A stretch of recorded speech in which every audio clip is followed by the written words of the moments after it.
दुनिया का सार कौन है? परमात्मा। दुनिया का सार मेरे भगवान है। और हम आप सभी भेदभाव रखते हैं। क्यों भेदभाव रखते हैं? क्योंकि हर एक जगह भगवान का अनुभव नहीं कर पाते हैं। भेदभाव कब खत्म होगा? सिया राम मैं सब जग जानी करूं प्रणाम जोर जुग पाने। सिया राम रूप पूरा संसार जानेंगे तो अंदर से ईर्ष्या भावना छूट जाएगी। उसके बाद में भगवान समझाने का प्रयास कर रहे हैं श्री सुखदेव जी महाराज परीक्षित को कि राजन, पता है ये पूरा ब्रह्मांड भगवान में समाया है और पूरे ब्रह्मांड में मेरे ठाकुर जी समाये हुए हैं। कैसे?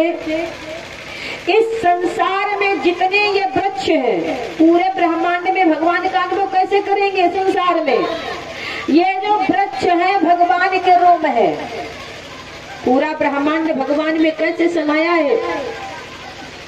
विचार करें कि ये जितने संसार में वृक्ष है ठाकुर जी के रूप है और ये आकाश जो है मेरे सरकार के केस है। हमारे सबके सिर में काले काले बाल होते ना, तो ये जो बादल है आकाश ये भगवान की केस है, बाल है। और ये जो पर्वत पहाड़ है जो दुनिया में ये भगवान की हड्डियां हैं। जितनी नदियां हैं इस दुनिया में ये भगवान की नसें हैं। हमारे शरीर में, तुम्हारे शरीर में ये जो नसें है ना, खून जिसमें दौड़ रहा है, रक्त, ये कोई सीधी नस होती है क्या?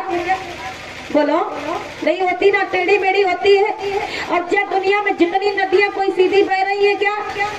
सभी टेढ़ी मेढ़ी बह रही है। तो ये जो नदियां हैं जो दुनिया में ये भगवान की नसें है। और ये जो सागर है ना, समुद्र, ये भगवान का पेट है।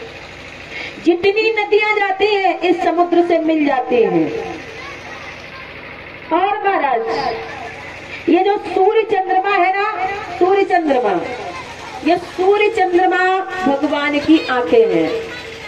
हम आप सभी पलके मारते हैं तो ये जो दिन रात है, दिन रात ये भगवान की पलके हैं। पलक झपक गई, रात हो गई, पलक खुल गई, दिन हो गया। ये भगवान की दिन और हमारी तुम्हारी दिन और रात है जो भगवान की पलके हैं।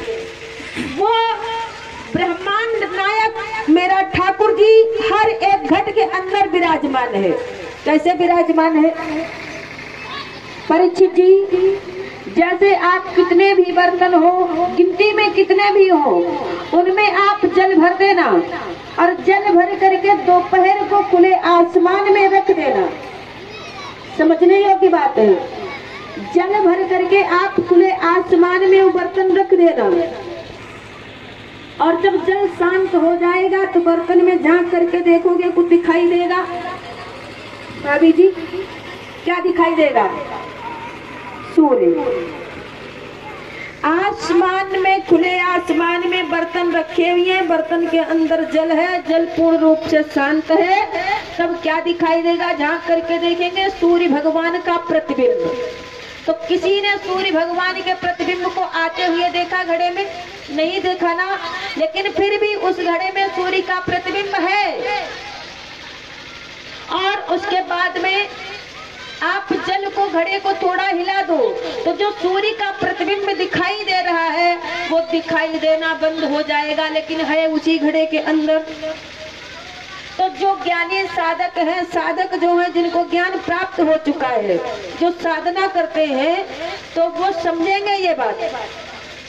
जब साधक साधना में बैठता है और ये मन जल रूप मन है, और जब ये मन शांत होकर के सरकार के चरणों में लगता है, तब क्या होता है? जब भगवान आत्मा के रूप में परमात्मा तुम्हारे अंदर विराजमान है, उसमें ठाकुर जी का अनुभव होगा।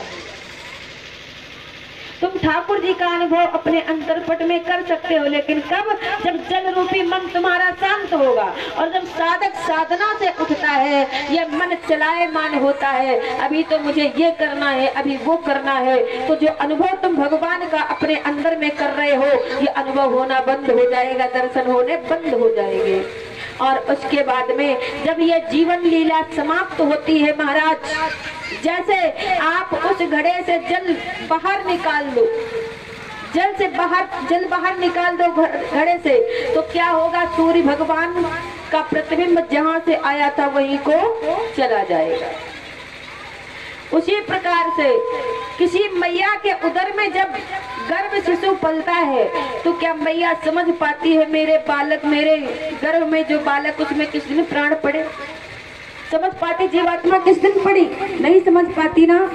और जब किसी की जीवात्मा शरीर से निकलती है, मृत्यु होती है, तो चाहे जितने लोग खड़े हो, किसी ने देख पाया आज तक जीवात्मा कहाँ से किधर को निकल करके गई? लेकिन निकल गई, जीवात्मा पड़ी और फिर निकल गई।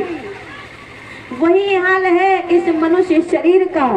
श्री सुखदेव जी समझाते हैं, राजन, वो परमात्मा कण कण में, हर एक घट घट में विराजमान है। जब उसका अनुभव अपने अंदर में करोगे, अनेकों अहम मिट करके एको अहम में दर्शन करोगे, तो आपको क्षण नहीं लगेगा, परमात्मा तुम्हें प्राप्त हो जाएंगे और आपको मोक्ष की प्राप्ति हो जाएगी।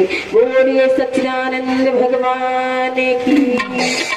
महाराज श्री सुखदेव जी बैठे हुए हैं और महाराज परीक्षित से कहते हैं कि ये संसार कैसे हुआ, संसार कैसे हुआ?